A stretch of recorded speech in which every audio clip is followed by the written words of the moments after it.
PiKVM lets you control any computer remotely, and last year we installed this KVM on the studio PC at Dad's radio station. He can get hands on the computer from anywhere. This old version used a Raspberry Pi 4. But it wasn't without its warts. It didn't have a way to pass through power connections to the PC's front panel connectors, so this power button, yeah, it doesn't do anything. And the Pi 4 is limited in how much it can handle from the HDMI input, so my dad had to turn down the monitor's refresh rate. But all that's changed. This is the PiKVM V4 Plus, one of 2 new models that just started shipping. Let's take this thing apart and see what's inside. So something was holding that back a little bit, and it looks like there's a little thermal pad that's stuck on here, which is odd. It's not typically you see a thermal pad stuck onto a PCB like this, but that's where the USB 3 chip seems to be. So I guess there's probably copper, a ground plane there that lets the heat come through. But you'll notice there's a SIM card slot on here, which is interesting. This board, since it uses the Compute Module 4, it has a slot for one of these. This is a cellular 4G modem, and that means that with this particular unit, you could have wired Ethernet, you could have Wi-Fi, or you could even have 4G. So you could have 3 different internet connections to make sure that you always have remote access to your computer through this guy. And then on the bottom board, that's where the Compute Module 4 is. It has a pretty cool looking blower fan here with a heatsink, so I don't think we're going to have any heat problems on this board. And then this board also has, it looks like, the ATX control through the GPIO. It also has sound input through here. I'm not going to take it apart any further than this because we're going to install it at the radio station, and I don't want to be the reason that something breaks on it.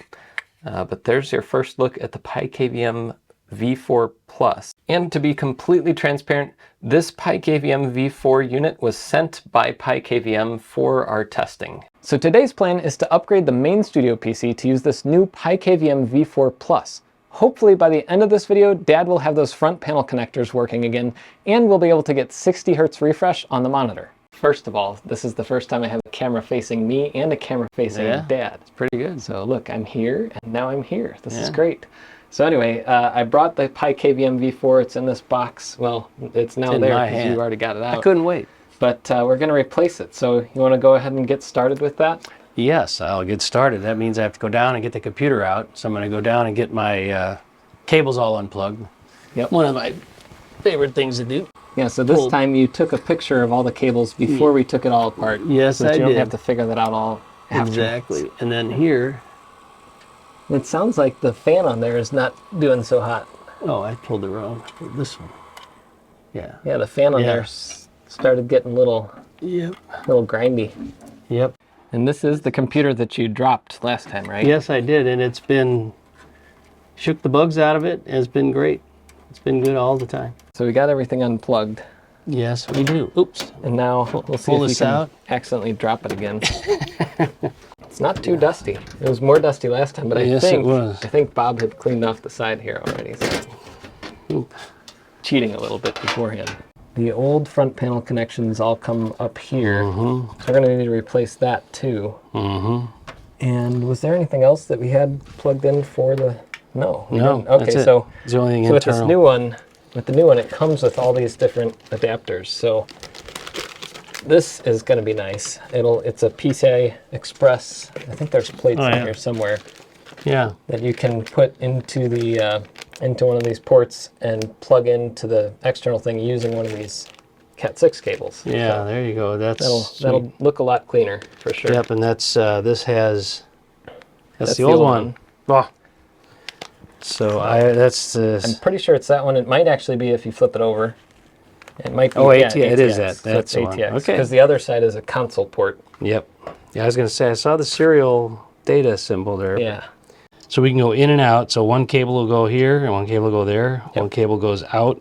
Okay, speaker is on this side. So power is only on one side. Reset, power switch, power LED, HD LED. All right? Yep. So I'm going to go these two first down in the corner.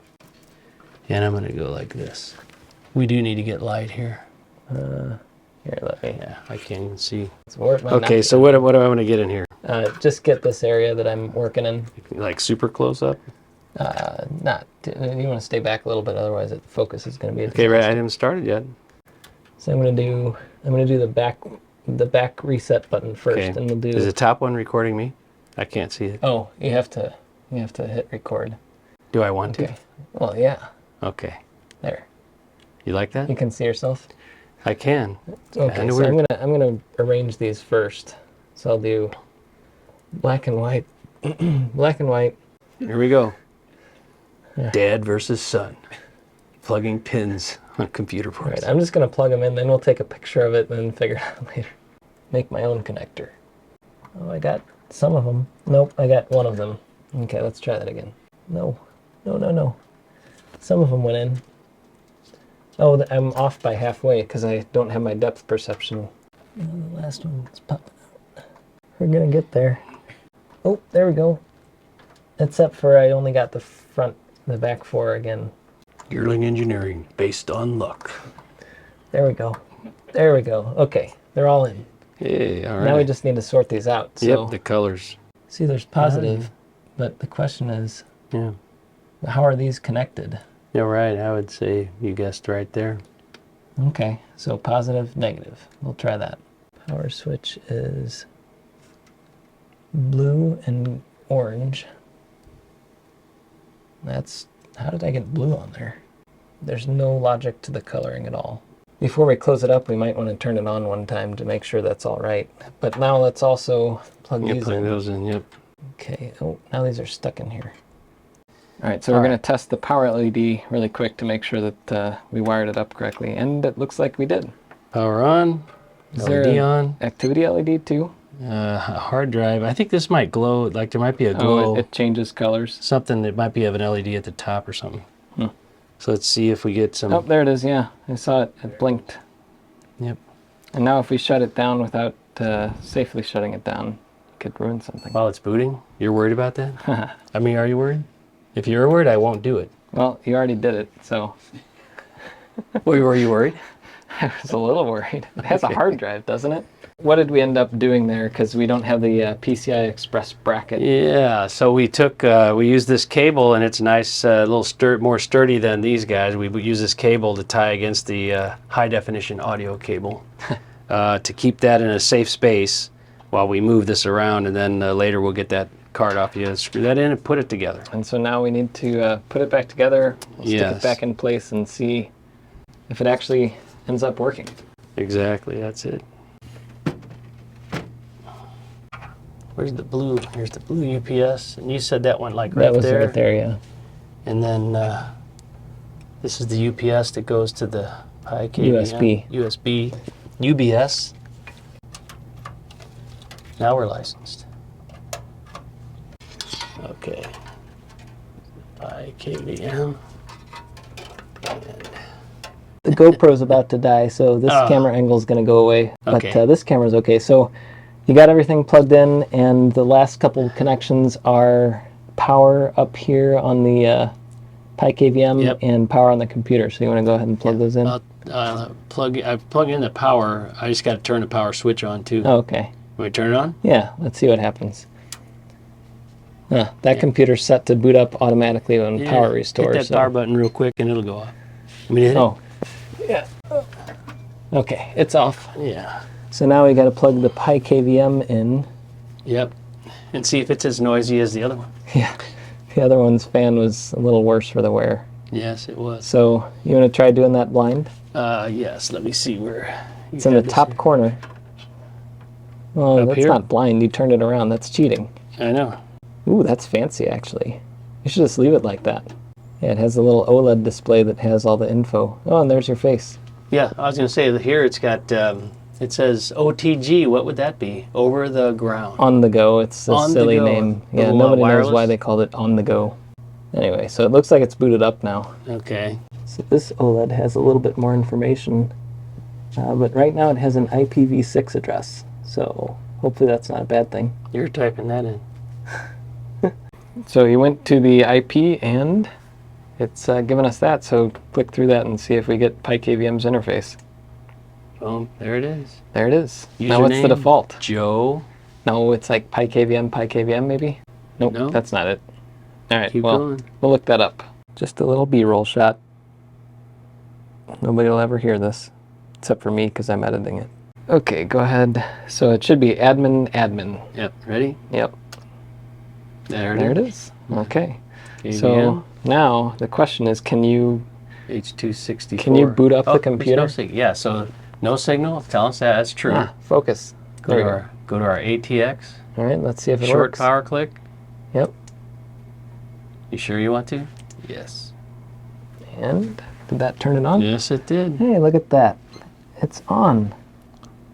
Okay. Now let's see how window, and there it is. Good job, little KVM. You did it.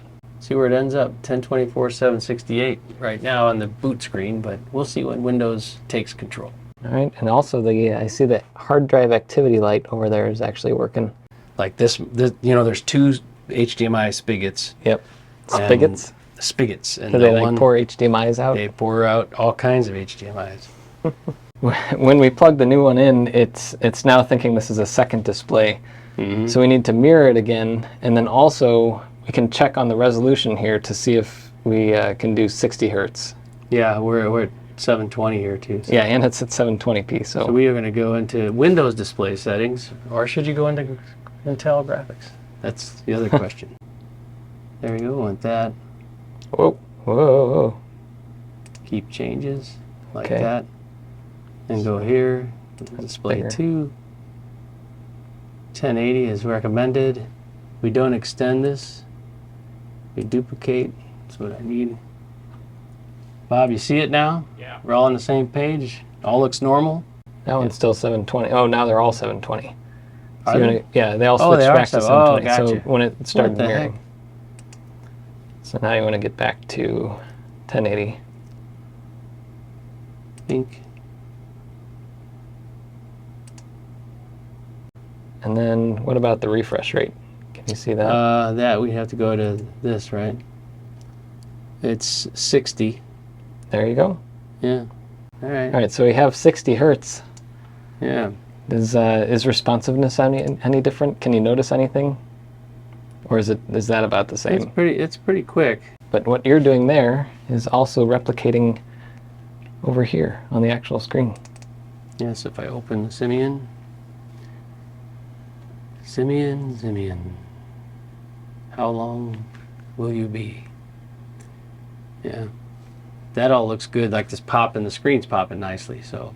All right, so now we're going to change the passwords. That's always the most important thing to do on a PiKVM installation because you have basically root access to the computer through this thing. So we're going to change the password on here, and you go to the terminal and then follow the directions in the wiki. su dash, and then type in the root password, which by default is root. Then you say password root. And then what do you want the password to be? I'll cut this part out. All right, so we got it all running, and it's 60 hertz, and it looks like everything is working great so far. Yeah, and the speed feels right with the mouse movement. Go to full screen, which I usually do when I'm using it. And but this is no, this is good. You want to open a YouTube video? Yeah. Gearling Engineering. See how it. I mean, now we're testing the PC too, whether it can actually load a YouTube video. With 47 pages open. Actually, he just restarted it, didn't he? Yeah, I did. Poof. That's actually not bad at all. Yeah. Like you can watch that. Yes, you could. Now the question is there any audio coming through? Like, is it muted? The audio of the we kill the audio on the board on an Air computer because we only wanted to use the. Okay, so there's no audio, possibly because that computer's audio is kind of turned off. Yeah, and here. But man, that's buttery. Yeah, it's clear, crisp, nice. That's nice. Movement's good. Metering. Look at that. You can watch video through the KVM. Yes, you can. Was it this good on the old one? No. Huh. Well, there you go. Yeah, it's sharp. It's just beautiful.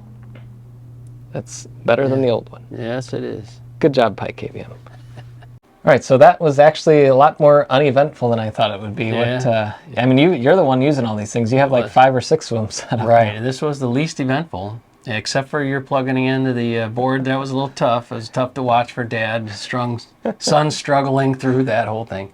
But it was a lot less eventful, which we like.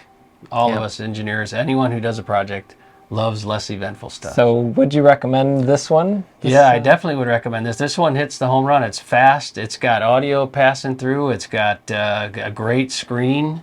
and it's the start button works again on the computer. I mean, what's not to like? And it has 4G capabilities if you add on the modem. We didn't do that here because the network here is fine. Right. But at a tower site, you know? Yeah, tower site. I don't know. All right. Yep. All right. Well, I love it. I appreciate all the help, and here we go. And thanks to PiKVM for sending it, and you can check them out in the description.